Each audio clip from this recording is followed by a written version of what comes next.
Alaikum wa rahmatullahi wa barakatuhu.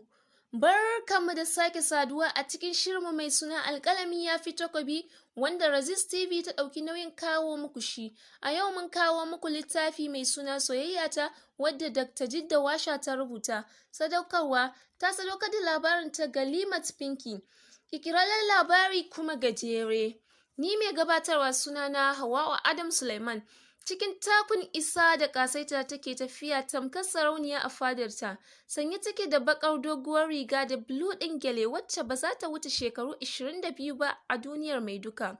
Kasancewarta ita fara ce mai matsakaicin tsawo, idanunta farare ƙal tamkar ruwan zamzam, hancinta ɗos dogo ya yi wa fuskarta kyau, gashin girarta buzu-buzu, ga bakinta ɗan ƙarami ɗan madaidaici mai launin ruwan hoda. Ɗauke take da jaka cikin murmushi da maraicewa da suka fitar da kyawunta ta ce, My King, barka da shiri.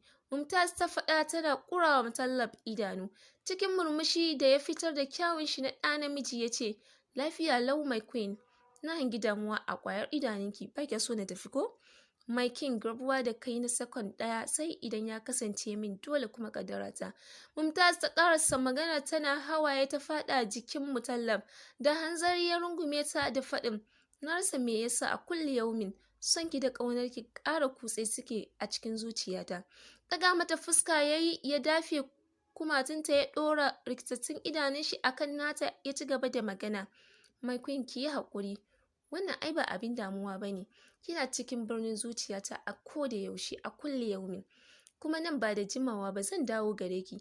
Jijjiga kai ta yi alamar gamsuwa sannan ta ciro wayarta iya Redmi 9 Pro Max ta shiga wurin hoto ta kalli dogo ruwan tarwaɗa mai dogon hanci da fararen idanu mai ƙaramin baki ta ce, Only one touch da shi zan ke tuna ka.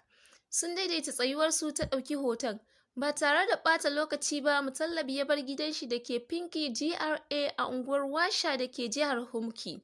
Tafai suke a cikin mota, sakamakon airport za su je, direba ke tuƙa shi, cikin murmushi ya ciro wayar shi ya kira Mumtaz ya ce da ita yana son ta. Mumtaz na zaune a falo charko-charko ta kafa allon mujiyar ƙadarar idanunta tana kallon hoton da ta ɗauke su ɗazu. Salurar hannunta ce ta yi wani irin ruri. Cikin murmushi ta ɗauki wayar da faɗin, Hi My King, karka ce min hakun kai airport ɗin. Shiru ta ji, tsawon daƙiƙa 2 ta ƙara cewa, Ni fa bana son irin wannan wasan rowan muryar naka da kake min. Cikin buɗaɗɗiyar murya wani sauti ya ce, Ki yi haƙuri, mai wannan wayar sun yi hatsari da motar trailer. Kuma Allah ya karɓi ran shi. Wayyo Allah na, ƙarya kake yi. Mutallab ina bai mutu ba, Mutallab ina yana raye. Yanzu na fa muka yi waya da shi ya ce yana so na, sannan za ka ce mini ya mutu. Wallahi Mutallab ina bai mutu ba. Ni dai na isar da saƙo. Daidai titin Razis Way hatsarin ya afku, ya katse wayar.